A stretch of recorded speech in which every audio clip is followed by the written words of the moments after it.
When working with budding family history writers, I see a mistake that happens again and again and again during the drafting phase, and that is the failure to write your draft in chronological order.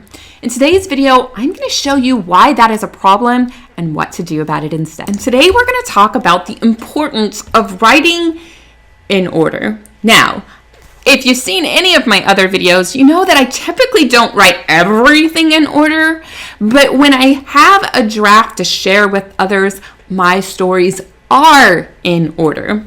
So let me explain a little bit of what I mean about why you need to write in chronological order.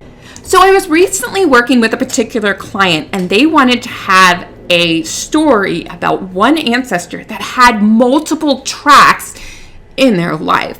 So the first tract was just the historical background information. The next was their voyage from Ireland to America and then overland to the West Coast. The next tract was land purchases. They purchased a lot of land and then sold land, and it was quite a fascinating story about land purchases. The other things that happened with this person was very active in the political and social communities, and that's another track. Okay, what's the problem? It's very difficult to keep track of when all of these stories are taking place when you segment your story that much. Now, in your final draft, you might want to break it up in that way and talk about home life in one chapter and land purchase in another chapter.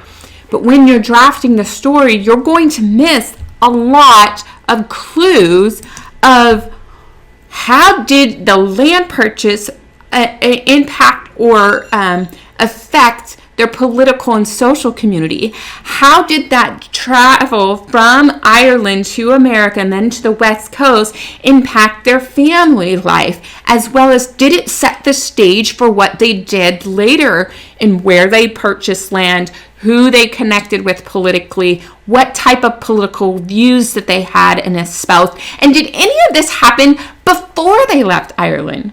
So do you see that you have to write your draft in the chronological order so that later, if you want to break it up, you're making the connections that your readers are going to want your help in spelling out for them. Not only that, when you don't write in this chronological order, you don't overlay family details on top.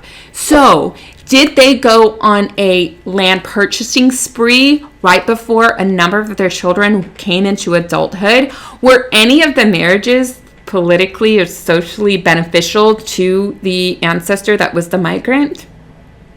Exactly. When you fail to put the historical family context on these segmented stories because you're not writing in chronological order in the drafting phase, then you're missing out of the real context, the real soap opera drama of your ancestors' past. So when you are drafting your stories, go ahead and put it in chronological order. Now, I'm going to share with you a fake study here in a moment, but I also want to give you this one little tip. When I'm writing, I will go wherever the moment goes, wherever I am most interested. So let's say I really want to focus on those land records. One of the things I will do is I will write about all the land records. And then I will take all the information I wrote about a land record in my land record draft, and then I will then go plug them in where they belong in the chronological version of the story. So then I can make another file that talks about all of the political information. Then I can rearrange everything into chronological order, because sometimes your ideas and, oh, that reminds me of. If that's your style, don't cramp your style by thinking, okay, so in 1902 they did this, in 1904 they did that. Go where the story flows and then take it and put it in the chronological order so you can see where these connections make sense. If you have any questions or other suggestions on how to draft your stories in a way that prevents writer's block, I definitely want to hear them in the comment section below. So I did mention that we were going to do a fake study so you can see how this works and where the mistakes happen and the power of writing in chronological order. Now, I've totally made up the people, I've totally made up the dates, and I've totally made up where they're from. If I happen to hit on a real story, now that would be very unusual. So please, I know some of you like to go and do research on the examples I share in the videos here on Family History Fanatics. Please don't go looking for these people. So here we have John Marchand. He's French. And so John was born in 1821 in France. He has 4 siblings, and their names with their birth dates and death dates in the story. And this is very typical what I see beginning writers do. Then they'll talk about the fact that John migrated from France to Quebec, Canada in 1824, or some other location. You get the idea. He and his brothers returned to bury their bodies in father's body back in France in 1875. But then we're going to go and talk about the fact that he got married in 1842, and then we're going to talk about he died in 1876. Do you see how we're jumping around? Now, if you're jumping around, that's great, but at some point you need to get this story in chronological order because there's a number of things that you're going to see. Let me show you what I mean. So here we have John. He's born in 1821, nearly 5 years after the birth of his brother Ralph. Oh, cool. So we've mentioned the brother Ralph. We've given a hint of when Ralph was born, and we've done the math for your readers so they don't have to go, okay, so how old, what was the age difference? Spell it out for your researcher. Do the math. Next, after his birth, his sisters Phoebe and Dorcas were born. However, they're not twins. Wait, they were both born in the same year. Phoebe was born in January, and Dorcas was born in December 1822. Does that happen? Absolutely. I have several friends from college that they had 2 children born in the same year. And so by spelling it out, doing the math, and writing things in chronological order, that's pretty fascinating detail about this family. But the year later, Ralph died. Now, yes, I could go ahead and throw in the months, but I'm just trying to simplify for the purposes of this video. But what happened if Dorcas was born in December and Ralph was born in January? Oh my gosh, right? You have all the family expand and contract and the emotions. You've just added tone and drama to your family stories just by putting things in chronological order. Next, his family migrated from France to Quebec in 1824.